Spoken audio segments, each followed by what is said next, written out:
From a field in Holland and Si's worst nightmare, welcome to the GCN show. Welcome to the GCN show. Coming up this week, is there a gravel rider good enough to actually win the Gravel World Championships? Is it just because their socks are not aero enough? We dive into the start list and try and find out. We also got the world's first e-bike without a battery, two of the most boring bits of cycling-related research ever. Oh, looking forward to that one. Plus some hot new tech from Pinarello, SRAM, And P-pop. What's P-pop? Well, you'll find out in a sec.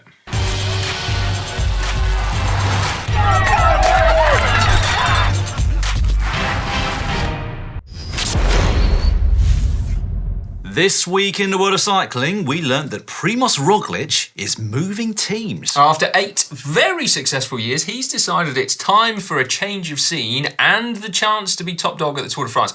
Understandably, he is hot property as one of only, 4 riders who can potentially win that race? Is, yes. I reckon the €6 million price tag around his neck is the result of that, and it's probably helping the decision to move too, I would imagine. Yes, I would imagine that as well. Now, we also learned that contrary to public opinion, the roads here in the UK are getting safer. According to government statistics, there were fewer cycling fatalities and accidents last year than since records began. Great news. Fewest ever, yeah. I also learned that Arnaud Delis can win a bike race with one leg. The Belgian broke his cleat in the sprint finish of the Famenne Ardennes Classic on Sunday, but still held off Caden Groves. You can hear Matt Stevens commentating here, and frankly, doesn't really know what to make of it. No. I've never seen anything quite like it. Absolutely incredible stuff. Poor old Groves, though, being out-sprinted by a rider literally using one leg. Now, interestingly, Delis's power file shows that he dropped from 1,350 watts down to just 28 watts with one leg. So, what? A, he's using a one-sided power meter, or B, his right leg is very, very powerful. That would be quite a big left-to-right imbalance, wouldn't it, if that was the case? Finally, we learnt that when top roadies turn up to the biggest gravel races, they win. They do. The European Championships took place in Belgium at the weekend, and being the European Championships, it meant that none of the hardcore gravel races from the US could take part. Well, you say that, but the woman who crossed the line first on Sunday, Tiffany Cromwell, she's Australian, isn't she? Well, how does that work? I don't really know how that works. I think she must have been given some sort of special dispensation to enter. Not sure. Now, obviously, she wasn't eligible to take the champion's jersey home to Australia and the gold medal. That went to sprinter extraordinaire, Lorena Vibes, and cyclocrosser Fem Van Empel finished second, whilst trackie and roadie Elena Cecchini was third with the bronze medal. I mean, 4th. Technically. Yes, technically. But, yeah. On the men's side, World Tour pros Jasper Stuyven and Tim Merlier took gold and silver. So a resounding success for road riders all round. Flying the flag for pure gravel riders was ex-pro roadie Paul Voss. He's been doing gravel long enough, though, now, hasn't he, to be like a graveller? I would say so, yes. Yeah, okay, yeah, all right. We'll let him have that. Anyway, he was a very respectable bronze medal in the men's race. As I pointed out, Paul Voss is... He's an ex-World Tour road rider. Yeah, he is, yeah. Anyway, a good result, especially considering that he beat the world gravel champion, Gianni Vermeersch, who was there competing in his second ever gravel race. Yeah. We're only joking, actually, because I think he did do another one back in May. Oh, his third ever gravel race. According to his Instagram. Yeah. I wonder, though, whether Gianni Vermeersch, world gravel champion, was actually using a gravel bike this time, as opposed to the road bike he used to win the Worlds last year. He was on a gravel bike, believe it or not. Oh, right. Yeah, he was indeed. Blimey. Absolute seamless, eh? Now, I guess one of the first questions that needs to be asked on this subject, is an Australian rider competing at the European Championships, well, is that in the spirit of gravel? That is a good question, Dan. I can't imagine it would go down too well if Jasper Stuyven turned up and won the US National Gravel Championships. Although I guess being the US National Gravel Championships would be called the US Gravel World Championships. Yeah, it's true. Yeah. Do you reckon that they would not like it, even if he didn't use aero bars and made sure he waited for everyone at the feed zone to make sure they'd finished feeding. Even if he did everything in the spirit of gravel and wore a flannel shirt whilst doing it, I don't think he'd be happy. Not that I'm saying he'd win it, of course. No, of course not. Now, second question then, and the title of this show, are gravel riders good enough to win the Gravel World Championships? Well, yeah, we are going to reopen this can of worms. The truth of the matter is that we're not actually going to know until the weekend, but we are going to be watching to find out. And in the spirit of GCN, we're going to speculate anyway, aren't we? Yes. So first up, we should probably list some of the riders actually taking part. Do you want to take it away, Dan? I can do, yeah. In the blue corner, representing gravel riders, we have Keegan Swenson, Paul Voss. Do you think we should lose the announcing voice now? Oh, we can do. I thought that was very good. Anyway, no problem. We've also got Lauren Stevens. Pro road rider, Lauren Stevens? Well, she is, but also an avid gravel rider too, plus Sofia Gomez Villafane. Ah, the mountain biker.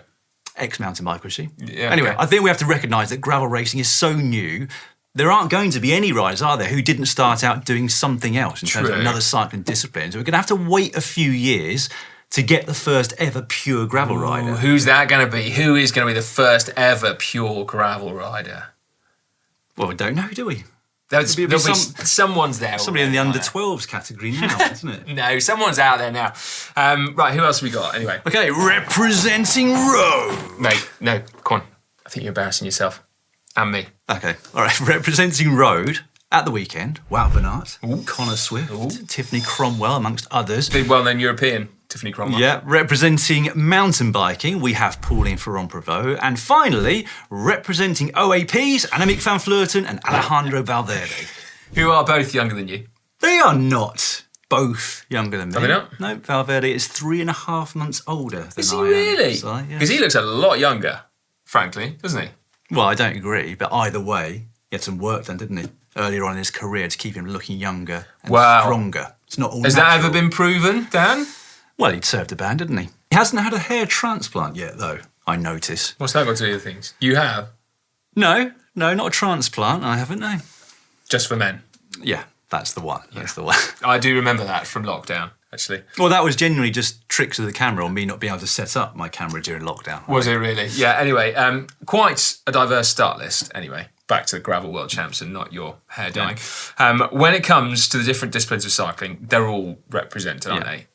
Which is great, isn't it? I mean, I know there's some crossover from mountain bike to road and road to cyclocross, etc., but to have mountain bikers, cyclocrossers, roadies... And OAPs as well, yeah. And OAPs all in the same race and all in with a shout of winning, that can only be a good thing, can't it, in my opinion? I would say so, yeah. Particularly the OAP bit. What other race do you get so many different disciplines competing? But back to the original question, can a rider who now focuses specifically on gravel win the World Champs on Saturday or Sunday?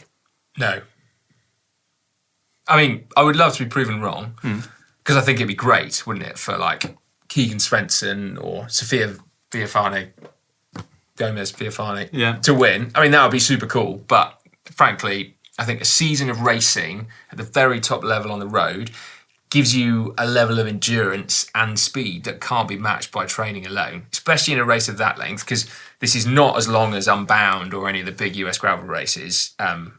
It's what? 160k for the men? Something along those lines, yeah. Yeah, so a lot shorter. So, I don't know. And the top roadies are so good at bike handling, aren't they? Most of them, especially anyway. the ones that choose to do the Gravel World Championships, I would imagine. And like you said, they have just got so much more budget behind them for their training, for their altitude camps, etc., etc. How many altitude camps does your average gravel pro get to go on?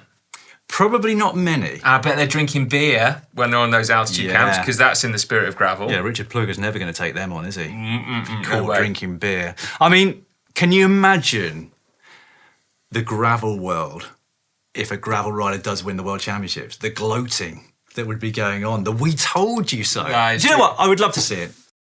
I would love to see it. And I think it would be great for the gravel scene if the likes of a Keegan Swenson is right up there in the mix with some of the best road riders in the world. I think he could be. I think he could be, and I really hope he is. In fact, he's going to be the rider in the men's side of things who I'm rooting for most. Do you know what? If he or a proper graveler wins, we should both turn up here next week wearing checked shirts in tribute. Can we get GCN embroidered into a check shirt? We'll freestyle it, mate. It's the spirit of gravel. Spirit of gravel, yes. Let us know in the comments section below, though. Are roadies going to dominate the gravel world? And if so, why? Maybe you think the course isn't a true test of gravel ability. Or maybe you think that World Tour pros are just too good. Now, whilst we are on the subject of leaving comments, we actually want to check back into last week's GCN show Hot Topic to find out what you all thought about whether cycling has ever looked worse than it does right now. Yeah, we had great fun in the comment section last week, so thank you very much. Pixel Pig commented that luckily cycling looking worse is still looking 5 times better than triathlon, which seems kind of fair, doesn't There it? were Yeah. some brilliant comments, weren't there? Tio Gahayan also commentated that high socks are cool, you guys are whack. I mean, that's a fair point, but it also depends on how high Well, exactly, we're talking yes. about. I mean, knee high, and you're on your own there, Theo, because there's no one supporting those. We've also been called out on the aero bra. We have, Dan, yes. yeah. So apparently it's not actually a bra, it's an aero bolero. Sounds Just great. Fingers said, guys, aero bolero was right there. It's way more fun to say, and it's more correct. As the owner of a nice pair, that aero bra is severely lacking in functionality. Which, Fair point. yeah, Fair absolutely, point. yeah. A few people also waded in on the gravel bikes are cool because it's like an SUV. Yeah, Trisha that was Lever controversial, wasn't it? pointed out that 99% of SUVs are neither sporty nor utilitarian, therefore not cool, whereas a minivan is cooler because it's not trying to be cool. Well, there's a lot of people driving like vans around my neck of the woods thinking that trying they to be are cool. very cool. It's a lifestyle edition, Yeah. isn't it? So yeah, not sure I completely agree with you there. Although you are right that most SUVs are heinously uncool. Although Paddy Logan, you put a match under this. The Land Rover Defender, he says, is the automotive equivalent of Primož Roglic on the Planche de Belleville. We all know what he looked like. So yeah, I mean, do you mean the old Defender or the new one? Because if it's the old one, then you are completely wrong. That can't be touched. It's so darn cool. No, I mean, I'm not really into my cars, as you know, Si. Still rocking around in a 10-year-old Skoda. Not trying to be cool, we should say. Yeah. That's the definition of cool, down in his old Skoda. Or maybe that is me playing the status games. I just don't need. I see what you mean. It's like a double bluff. Yeah. Yeah, no, that's a good point. No. Anyway, the last point from last week's show, Dan, is just how many people clearly loved our new T-shirts. They did, didn't they? I'm wearing mine again.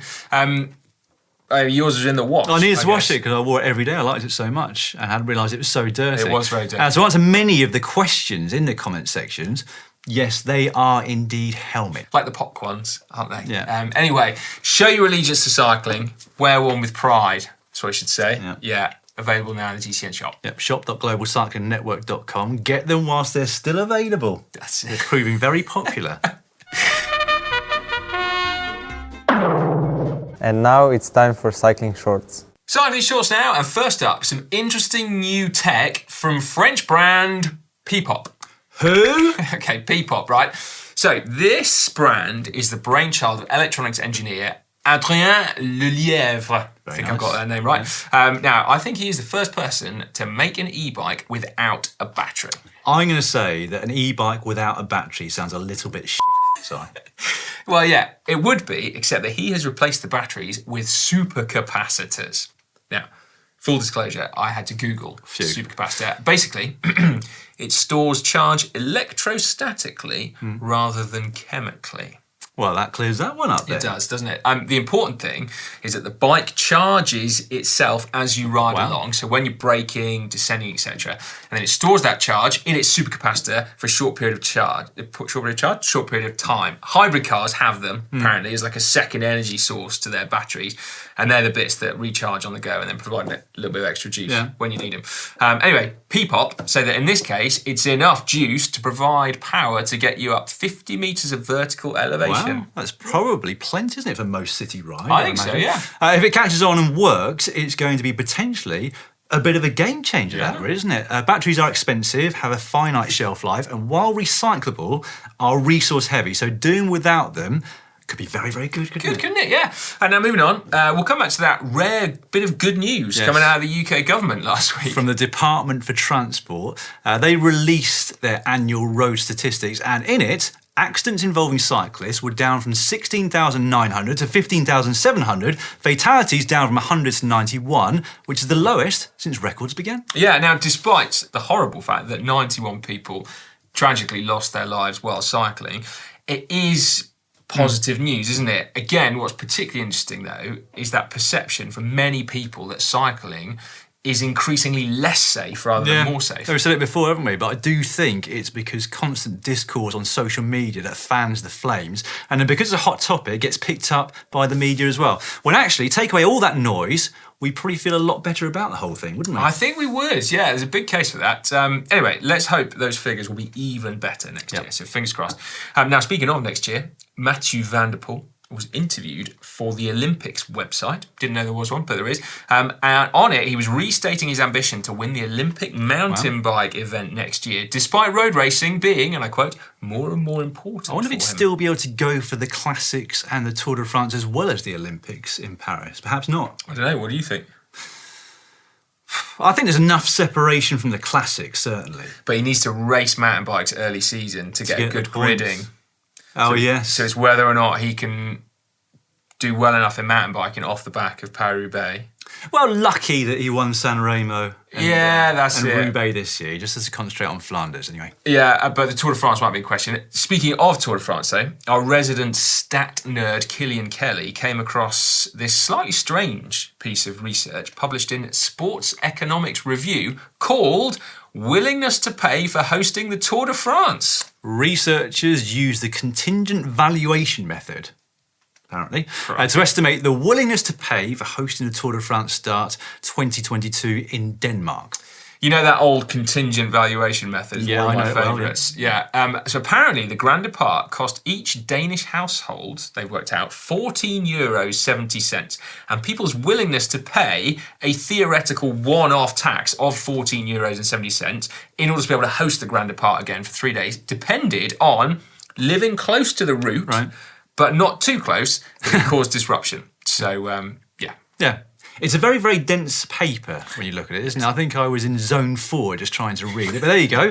In case you've ever wondered about hosting a Grand Depart, there's your answer. Fantastic. Speaking of dense, the GCN website links to a very comprehensive / dense paper from two-speed hum manufacturer and slayer of front deraillers, Classified. They'd come under a bit of flack for the supposed inefficiency of their system, or alleged inefficiency, but have responded with an in-depth article showing some very complex-looking equations, which apparently prove that it is over 99% efficient. Well, I think it's fair to say not many people could work out if that was true or not looking at that paper. Blinded by the science, maybe. That's right. Now, you'll all be eagerly awaiting, I'm sure, an update on the tidewater gobies from last week. Now, this endangered fish, if you remember, threw a spanner in the works of the Malibu Triathlon. But brilliantly, a solution has been found.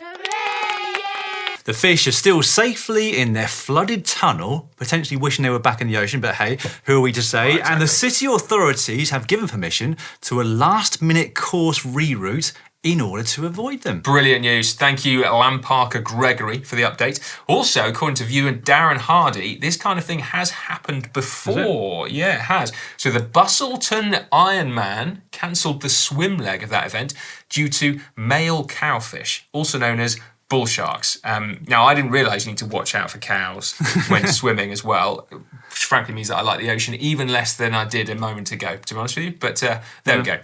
Well, there's that old saying, isn't there? Plenty more cows in the sea.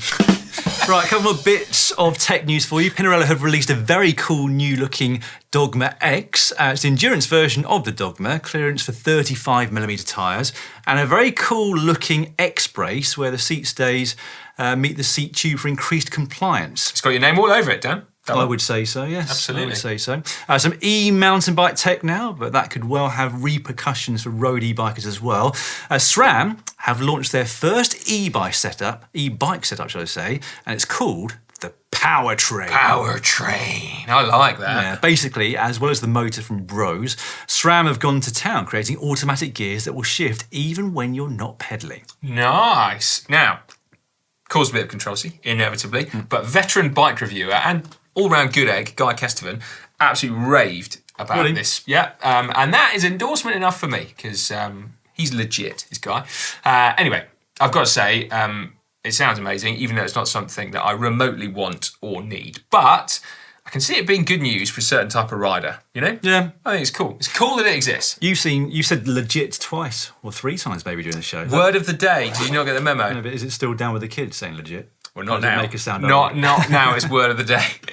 Back to that e-bike from SRAM. EMBN have got a great first look of it if you want to know more about it. Also, while we're talking about futuristic tech, Whoop are launching a brand new virtual coach powered by GPT-4 OpenAI. Basically, you can ask it questions. Well, a lot of you commented on the fact that Dan was rocking 2 watches last week. One of them is a Whoop band. Dan, can you fire up your app, please? Because I think we should ask it questions. Go on then.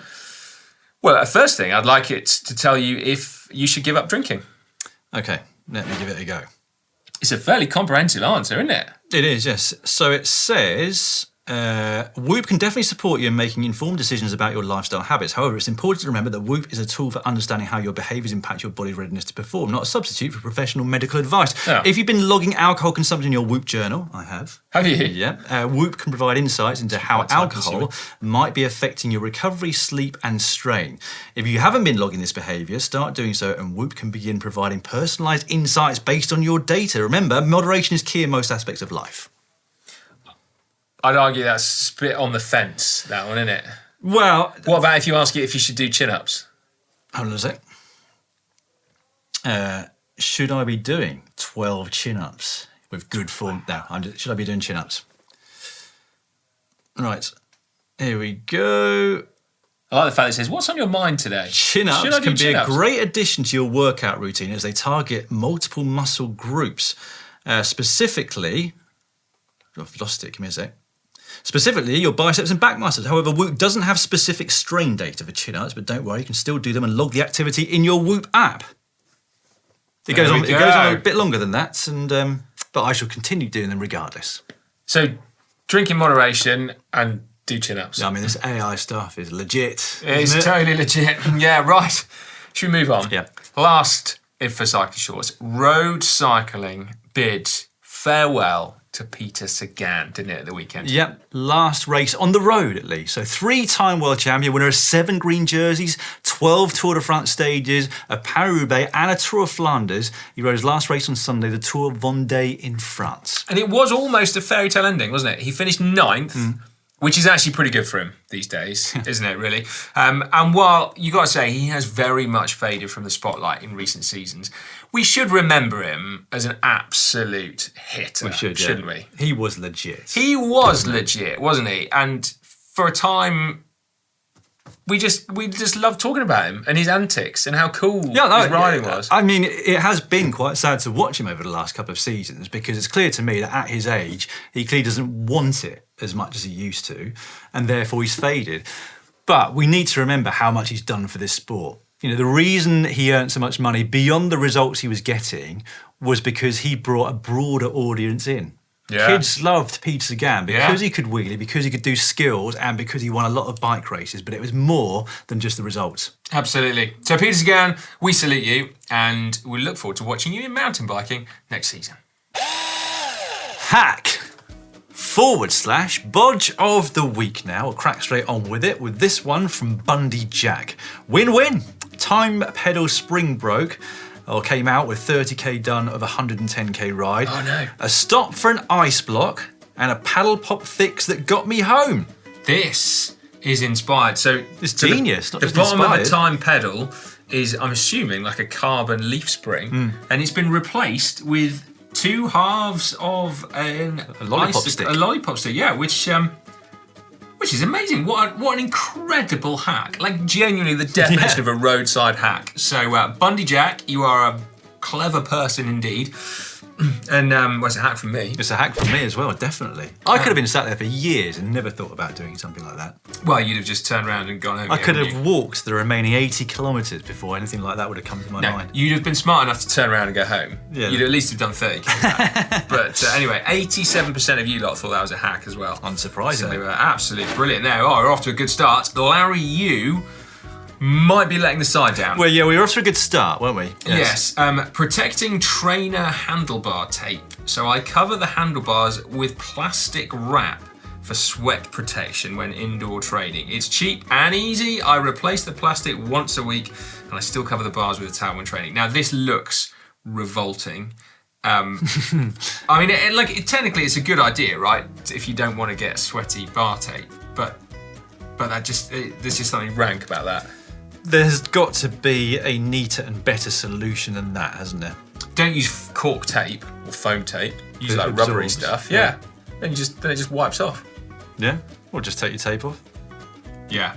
That's a bodge for me. I mean, yeah, there's no way I can give that a hack just based on looks, because Yeah. it looks horrific, doesn't it? Yes. I mean, I'm sure you could do a neater job of cling filming your bar tape than that. Yeah. Sorry, Larry. Yeah, that's a bodge from both of us. It is, and it's a bodge from 79% of those who voted. Sam Wookie, brake lever angles. Saw this outside a cafe and it looks dangerous and bizarre. I actually tried it in the drops. Yeah, grab somebody's bike. I tried it in the drops and you can pull them pretty well, but only works if your arms are extremely long. Well, there we go. So we are looking at here, just to clarify, a picture of a bike whose handlebars look like they've slipped forward to the point where the brake levers, like the hoods where you hold on to, are pointing down at the ground. So there's no way you could hold them, or in fact any part of the handlebar, basically. I mean, even Sean Yates would struggle with that setup, wouldn't he? Yeah, and That's a presumably- reference that fewer and fewer our audience probably know about. That is true, and you wouldn't even be able to turn the handlebars either, very much, because they'd hit the top tube pretty quick. True, but you but- wouldn't need to turn them that much anyway. What sort of corners are you going around? And what speed? Well, when I do, like skills in the car park. What, with your feet on either side of the front wheel, balancing? Yeah, track stands and just general like endos and cool stuff, like legit stuff, basically. All right, I'm going Bodge. Well, yeah, I Looks just to me can't just help like but they think. slipped. I can't help but think that it's an accident. Yeah. Do you think somebody just got it out of the bike box and forgot the last part of the puzzle? Well, maybe. Yeah. What it looks like to me. Anyway, 95% of people went with Bodge for that one. Yeah, I think that's fair, isn't it? Right, and then last up, we got this one from L36 Justin. You don't think that's Legion, Justin? Do you? Isn't that like L36? Isn't that how they spell it? Quite possibly, yes. Wow, imagine that. Imagine if it's celeb. Anyway, drag bike. Celeb. A friend of mine saw this thing. Drag racing Hoosier on the back. So it's a wheel from a drag car bolted onto a bike. Crikey. That's That is cool, isn't it? Hoosier madness, that is. I can't imagine that would corner very well. No, but I mean, there is a trend for larger tyres, isn't there? More comfortable, less rolling resistance. I think that might have quite a lot of rolling resistance. Yeah, it somehow. looks that way, doesn't What is it? it, about 2 foot wide? Well, I'm still going hack because that sort of bike, it's not about performance, is it? It's about looks, and I actually don't mind the look of that. Yeah. No, I think Drags that's to cool. bike. It goes nowhere very fast. I'm not sure it is Justin Williams. I'm just looking at the pictures in the background. Sherwood, Jersey Devil Air Racing Team. No, I'm going hack. Well, yeah. I mean, it's an intentional custom bike, isn't it? I'm going to go hack as well. Okay. Why not? Well, we are in the minority, but only just side. 47% of people said that was a hack. 53% said bodge. As ever, we would love for you to get involved, ready for next week's show. You can vote on the hacks and bodges that are already there, or you can submit your own ready for a couple of weeks' time. What you need to do is go over to the GCN app. Si is loving looking at the background photos. No, I'm actually looking at the brake. There's a back brake on it, but what on earth is the... How do you brake off Just a that? roller. You use a roller brake? Looks like it, doesn't it? I mean, I can't imagine needing to do much braking myself if I was riding that. But Mate, if that thing got some momentum, there's I guess no on a way down- you're going on to a stop downhill, it. yeah. Even with your biceps, you're not going to be able to stop that You thing. could just sit on the wheel, couldn't you? I hope to come to a stop pretty quickly. Anyway, look forward to seeing 4 more next week. It's time now for Caption Competition, that part of the show where you get a chance to get your hands on a coveted GCN Elite water bottle. All you got to do is put a witty caption in the comment section down below that relates to a photo we will give you in just a second after results. First up, this photo was from last week. It's from the European Championships. Christophe Laporte winning. Wout van Aert's Red Bull helmet just under his right arm as he celebrates. And the winner is Easton Brown, who put Christophe Laporte's kit for the Euros looks like Jumbo-Visma merged with Soudal Quick-Step. And I can see why, because he's got the Jumbo-Visma helmet and bike, but Quick-Step blue colours. Obviously, they're French colours. Well, yeah, I'm thinking that's quite a tenuous one. Topical, which I like. That's always topical, good, yes. isn't it? But it doesn't remotely look like Jumbo-Visma have merged with Lotto Soudal. Soudal Quick-Step. Well, wait and see what the kit looks like next year, because it's a rumour that has not only not gone away, has been confirmed by Patrick Lefevre in terms of a letter of intent being signed. Ooh. Keep your eyes on globalcyclingnetwork.com, our website, for updates on that, because our editorial team, and especially Dan Benson, got their fingers on the pulse. Absolutely. That story is gathering momentum like a Hoosier back wheel on an underbraked bicycle. Yeah. Nothing's stopping it, even if you sit on it. Anyway, get in touch, Easton Brown, and we will get your bottle out to you. Okay, this is this week's photo for you to get your teeth stuck into, so to speak. This is Marta Cavalli on the podium of the Giro dell'Emilia. You've got to imagine that is Parma ham, and this is going to require both of us to deliver the caption side. You go first, please. Okay, yeah. Can we just say Dan has been so well prepared that he's actually written a script for this. For the first time ever, yeah. Is that a Parma ham? Have you seen the size of it? It's at least 2 palms of ham.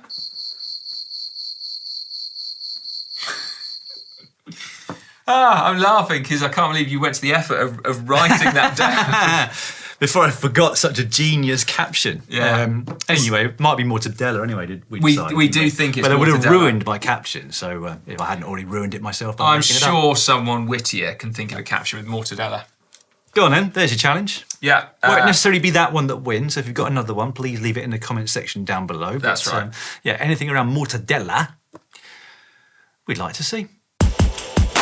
We will shortly be letting you know what's coming up on GCN and GCN Plus in the coming week, but we've picked out a few comments from last week's video, starting with a couple underneath. I raced the world's best climber on Amazon's cheapest e-bike. This was Sai, of course.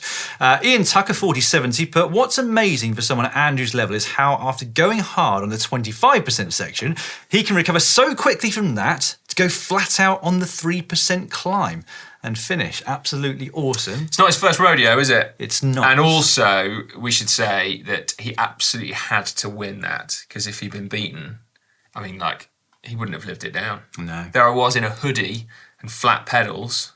Yeah, he needed to win it in order to ensure being featured on future GCN videos. Otherwise, we'd have ditched him, wouldn't we? Well, I don't think he'd have got a ride in the British National Championships either if he'd been beaten. Rich2944 wrote in to say, that video is worth it just for the banter when Sai overtook Andrew on the steepest bit. Wasn't surprised with the outcome, though. Don't think anyone was, really. No, well, I mean, I was. I backed myself. But anyway, yeah, it's a cool, fun video, that one, actually, if you want to go check it out. Connor also did a cracking vid. Is a gravel bike actually that much slower than a road bike? Ed Crane 15 said, what would the gravel bike have done if you put on slick road tyres? That's the question, because if the difference reduces drastically, then a gravel bike becomes better value for money. It is true, you put road tyres on a gravel bike, and you're not going much slower, are you? I mean, compared to an aero road bike, yeah, it'll lose a few watts, but compared to an average road bike, not as much. not as much. No. Lethal, or Let Heal, which one? No idea. Anyway, one cool thing I found about my gravel bike is that my watts were pretty much exactly the same on my local A group ride as my road bike. I have fast tyres on both setups, tubeless, so I think most of the difference is just about how much more wind I'm eating on the gravel bike from being more upright. Well, that's true. Yeah. I think it's a really, really interesting shout. Just gravel bikes don't look quite as sleek as road bikes, mainly. No, not quite as sleek. But, rapido nonetheless. Okay, underneath why you need to do Zone 4 training, Christoph 1 said Zone 4 is where I do all my Zone 2 training. Very good. Speaking for the masses, I see. Yeah. And then Eric, sorry, you waiting for me. Eric 13 Hill said, don't go looking for the effort, wait for the effort to come to you. Great advice. And yeah, I'm going to reiterate it again, but for so many years, I would start every interval too hard because I was trying to get my heart rate up or trying to get out of breath. And then it was only when I got a power meter and I realised that it literally takes a minute in order for zone 4 to feel like zone 4. So, I mean, looking, if either of us had a power file from our first ever time trial on the road. Did you ever do a time trial on the road? You must have done. I did. It would be hilarious, wouldn't it? It would be just like that, bang, and then maybe a slight recovery at the end. But straight line graph for heart rate. Can I tell you a story, actually? So I did a time trial at the Cinturón de Mallorca. You remember that race? Oh, I remember it, yes. And it started with a prologue time trial. This, have you? Yeah. Prologue time trial down the seafront and back. And I remember setting off. I was on a road bike, not a TT bike that day, but I had a power meter on. And I remember vividly for the first minute putting out 550 watts. And I was thinking, oh my God, I literally had this thought, oh my God, this feels so easy. Yeah, like, I'm flying. I might have discovered my talent here. This is my first ever time trial, but I'm like a cycling god. And then inevitably, 30 seconds later, I was like, and I crawled round the rest of the time trial at 300 watts. Very nice. Yeah, and I came, I think, probably about 15th from last. Did you? Yeah. So not dead last. I came top 10. Did you? I came top 10. What year was that? 2008. Oh yeah, that was a good year then. And I'll tell you why I came top 10, because in front of me, had a motorcycle outrider who had no idea how far in front of me he should be. So I basically got motor pace the whole way up and down this out and back circuit. And I got another story from a prologue of the Cinturón Tour of Mallorca, which came from Stephen Gallagher, our ex-teammate, who said that when he was doing it another year, there was an Irish guy on another team who'd been sick the night before, and so he wasn't sure whether or not to start. But he started, felt so bad by the turn that he pulled out of the race, hopped over the barriers. And when Stephen asked him, "But how did you get back to the start?" he said, I just rode back to the start. So he said, well, why did you not just ride back down the course? You might feel all right tomorrow. Yes. Oh, that's brilliant. Anyway, on to what's coming up on the show this week, or on GCN this week. There's going to be a video all about Cinturón de Mallorca and our favourite stories. Don't worry, this GCN show will be strongly edited this week. All this gold is going to go to the cutting room floor. Whoa. On Wednesday, how to get strong legs. I'm presenting that one, aren't I? I figured you would be, yeah. On Thursday, I learned this from cycling. Basically, life lessons that our presenters have learned from mainly a life in the saddle. There's quite a lot of experience between all the presenters on GCN, isn't there? Yeah, there is, especially if you're taken into consideration. Friday, the UCI band that screwed us all without us knowing. So that's one from Connor. And actually, it's very true, that one. Spin out cheese. For those that know, yeah. So definitely tune into Friday. Poor old Hank. Hank has not been very present this week because he's been doing a different FTP test every day for the last 7 days to find out which one is the best and what happens as well. So anyway, I don't know because he finished today. Right. Hopefully he's still alive, but we'll find out.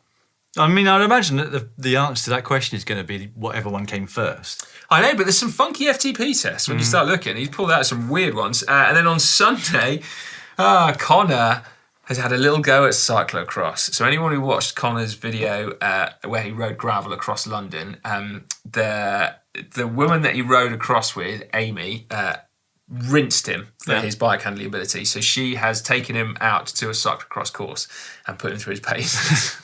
I can't wait to see that. Sounds like gold already. Oh, absolutely. I'll try and rattle through all the races we've got for you on GCN Plus this week. Sunday is the 117th edition of Paris Tours. It's the only race this week with any territory restrictions, though, so make sure it's available where you are. We've got a number of one-day races from Italy. Tre Valli Valesini, I think it's on Thursday. It's the first time that Van Aert, Pogacar and Roglic have been in the same race since last year's Tour de France, so that's definitely worth watching. That all sort of culminates on Saturday with the Tour of Lombardy, the fifth and final monument of the year. Tour of Turkey, which is postponed from the spring due to the earthquakes there. That starts on Sunday, and is apparently where Mark Cavendish is going to make his return to competition after pulling out of the Tour de France with a broken collarbone. We've also got the Münsterland Giro, which is on today, I think, so you can watch that now on Catch Up if you're watching this on Tuesday. Banche men's and women's as well. This was going to be quick, The Essen Cyclocross, Exact Cyclocross on Sunday is the first big European race over here.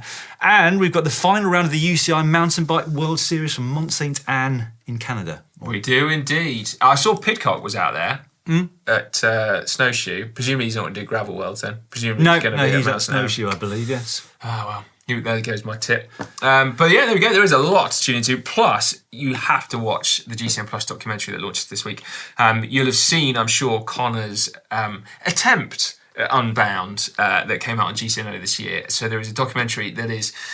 It's worth a watch, even if you've seen that one, because it's very different. There's loads of amazing contributors in there. It's absolutely fantastic. It's one of the best, I think, actually on GCN Plus. So do check it out. And it's where he honed his cyclocross skills. Right, thanks for watching. Again, medal if you got through to the end. We'll see you next week.